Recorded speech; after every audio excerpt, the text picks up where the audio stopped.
Hello YouTube.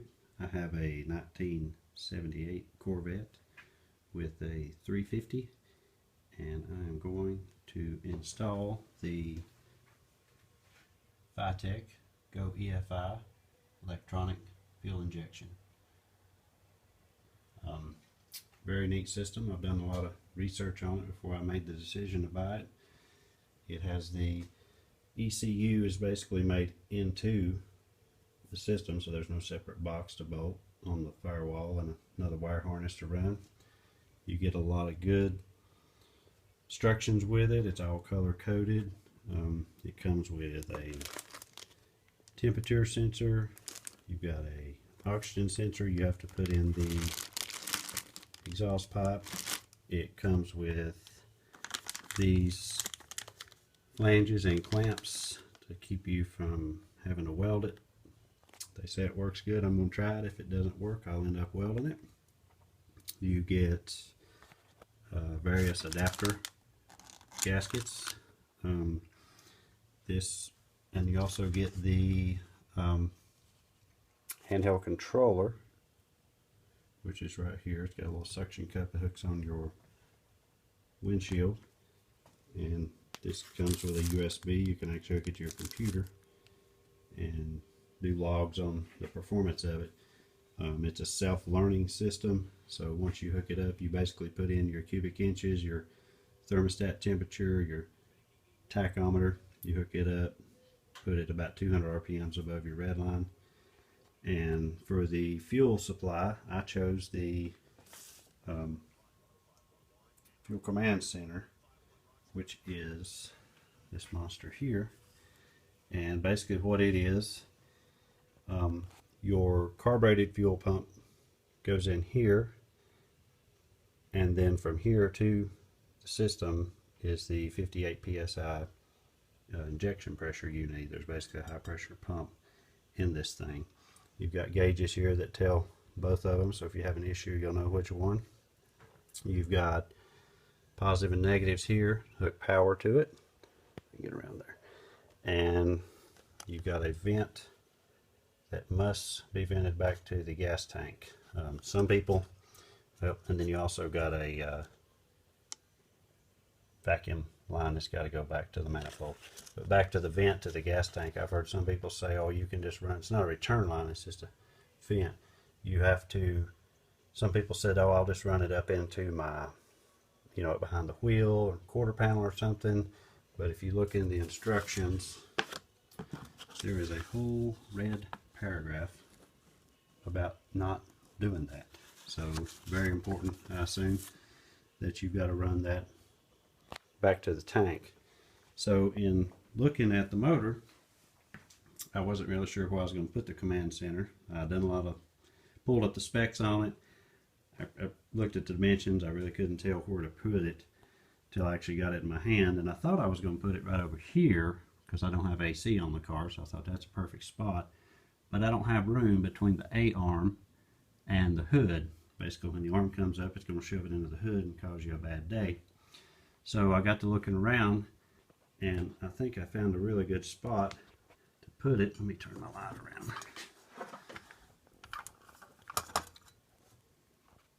See if I can get it turned around here. If you look right down, right down there is the old charcoal canister. Basically right in front of the firewall.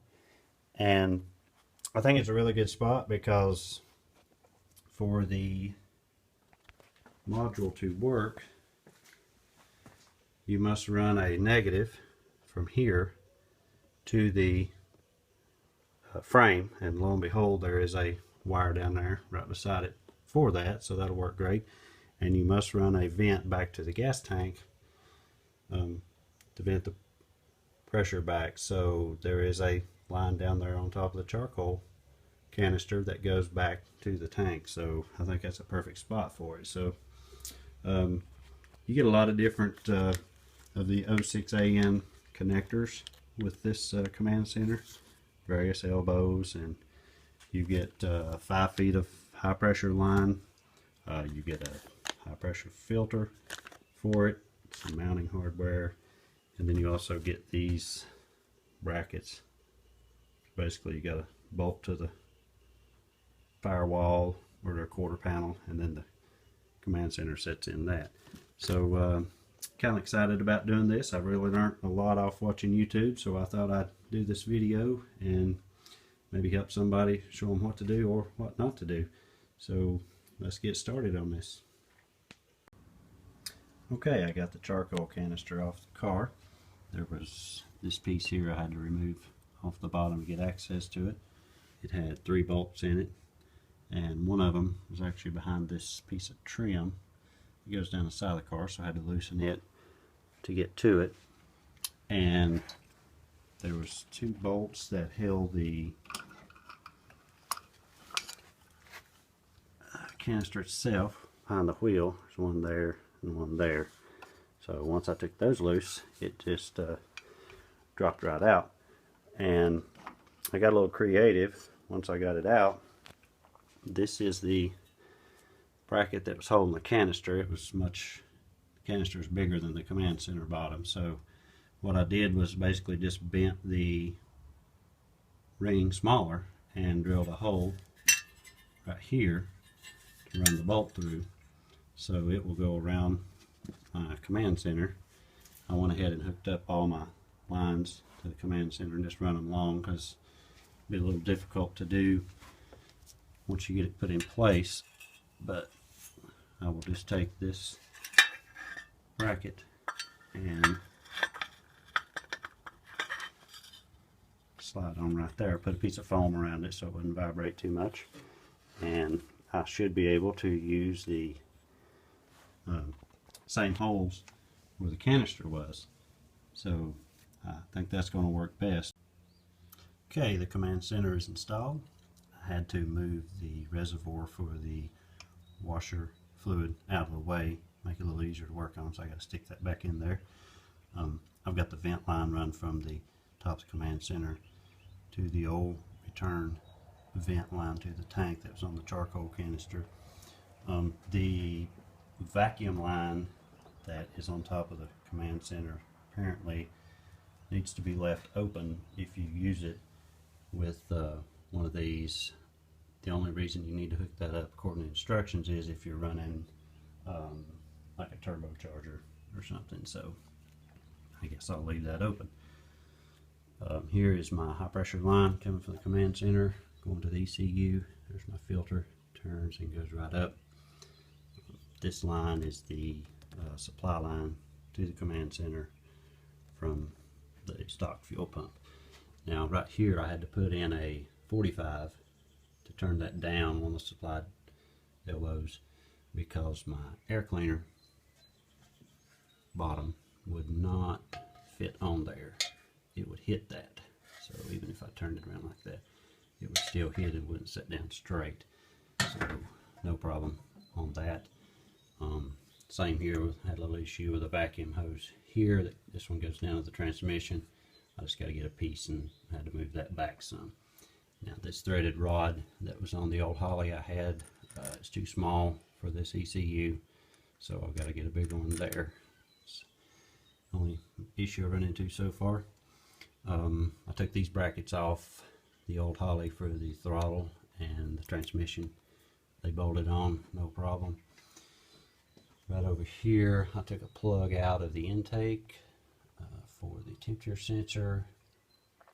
They send you an adapter if you have a bigger hole. I think it's this size. I'm not sure the size, but you've got an adapter that will make that work. So I was fortunate to have a hole the right size there, so that worked great. Right over here is the line coming up from the stock fuel pump, and this is the line going to the command center.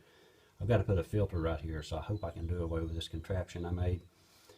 I was trying to go from the line to the hose, and none of the auto parts stores I went to had anything, so I ended up going to Ace Hardware and making that contraption. So hopefully I can do away with that when I put the filter on. Unit bolted on, very easy. The gasket worked great on it. I did shorten the bolts, buy some shorter bolts, because The old Holly I had a spacer on it, so the bolts are too long. And as far as vacuum is concerned, this is my brake booster, the big one here. This one goes to the distributor, and this one is the PCV valve. So far so good. I think I've got all the vacuum took care of, and next I'll move on to electrical. Okay, I've got the electrical hooked up. In order for this system to work, you must have a switched positive, which comes on with the switch, and it must stay positive while the motor's cranking. Very important. You must have a constant positive. Also got to have a tachometer wire, and of course the coolant sensor over there, and the O2 sensor. Now this harness comes off the front of the ECU. I brought it straight over here and hooked it up inside my quarter panel. It's got two plugs right here. They're different sizes. There's no way to get them wrong. Everything is color coded on it. There are two wires that I did not use on the system that's optional. One of them runs electric fans, and the other one you hook to your AC, and it'll kick your idle up when your AC comes on. So I ran the wires through here. Let's see, this big plug is your constant positive, and the other one runs to your command center. And of course the negative on the command center you just run to the ground on your car. Very important to have that on there. It's also important to make sure that your motor is grounded well to your frame. I know on Vettes there's a lot of fiberglass, so anybody doing this to a Corvette really needs to check that out and make sure you've got that connection for everything to work good. So my constant positive I hooked to the stud on my alternator, and then the other wire coming out of there, the orange, goes down, like I said, to the command center. The other plug coming over from the ECU has your blue wire is the tachometer, and the white wire is the switched positive. And of course those two I did not use. Now I just rolled those wires up here. I'm going to keep them because I may want to put electric fans later on. So I run my two wires for my tack and my switch positive through this over to my distributor, and on top of it you've got the tacks on the left and the switch batteries on the right. So I just hooked those in right there with those wires, which was real easy to do. Now the other wire coming out of the back, this one is your O2 sensor that runs down to the exhaust, and I'll show you that if I can get down there.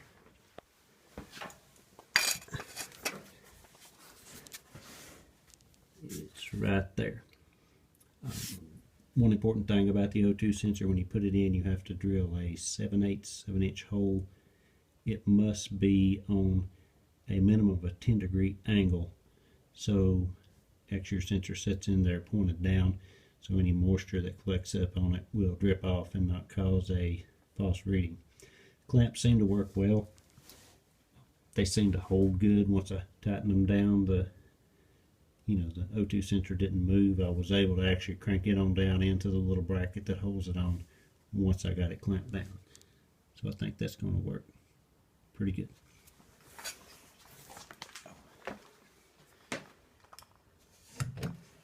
Okay, I went through and also put on some clamps, these high pressure lines right here.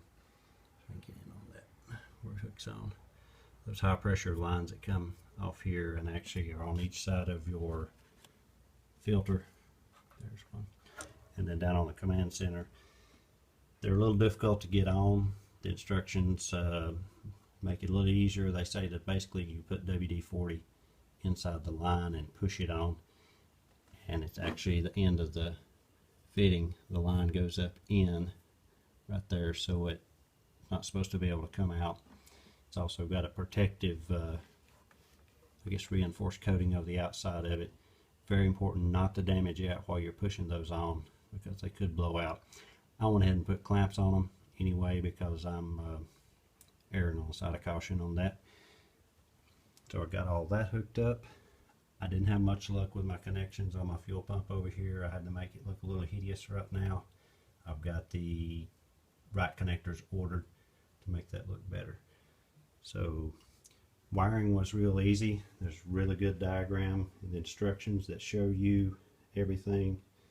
That basically it's all color coded. Like I said, you can't get it wrong. The diagram in the book actually has the colors on it for each wire. So, and then on each wire there's a little tab on there that tells what each one of them, I can't see them on that one, but they tell what each one of them goes to. So you got colors and you've got a tab with it wrote on there, so it's very hard to get that wrong. And then the plugs again are different sizes, so you can't plug those up wrong. One really neat thing I thought they put on here was there's fuses right in here on each one of the wires, so that's a really neat thing they put on. So again, the system performs like it's supposed to. It's been a real easy install. I have, I'm not the greatest mechanic in the world. I put this on with, I've got a lot of tools, but I got a little, I think it's a 40-some piece Cobalt tool set from Lowe's. When I bought some drills from them, they actually gave it to me. That's all I have used to install this system in the car. Just it and my drill, of course, to drill a hole in the exhaust, and of course splicing in some wires. So real easy to do. I'm pretty close to getting ready to fire it up. The only other wires I've got to run are these two here, go to the screen inside the car where you put in your stats on that. So I am real close. I've just got to put my stud on here, threaded rod, because the one on the Holly didn't fit. I've got to put that on there and go through and triple check everything, and it'll be ready to fire up. Okay, time has come to start the car. I have rolled it out of the garage for safety purposes. I have already cranked the motor over a few times with the power unhooked to the command center to prime the command center up. I did not run my wire through the dashboard yet. I've just got it run around the window here and it's laying in there. So I've double checked everything. I think it is ready. First thing we'll do is go to the handheld, if I get the glare off of it, and we've got to program the initial stats of the car. So let me turn the switch on for that right quick. Okay, we go to dashboard. Oh, nope. Go back. Go to initial setup, engine setup. Cylinders are 8. I know it's blurry, but I'll read it out to you. Engine's 350. The cam is, if I put a 2 in there for a mile cam, the rev limit needs to go down on this car to 5,700. It's 200 over red line.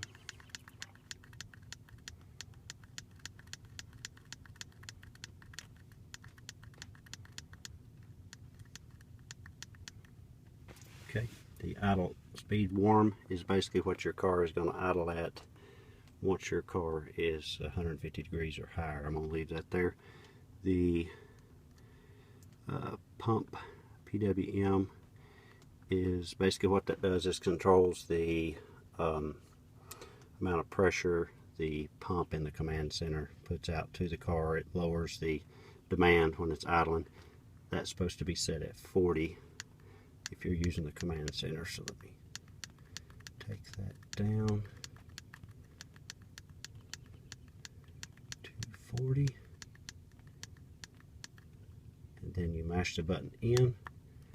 It sends it. I don't know if it does it. I'm going to do it on every line because I don't know if it does it all, if you got to do it individually. I'll double check that. Okay, should be ready to start the car. Let's see what happens.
Okay, pretty excited about that.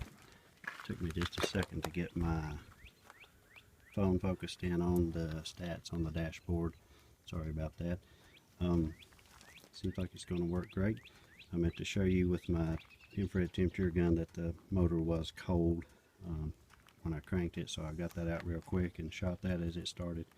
So seems like the system's going to work good. I'll post a follow-up video on performance later on. Thanks. Okay, I wanted to crank the car just one more time after I've done the initial start just to see how quick it started back. So let's see what it does.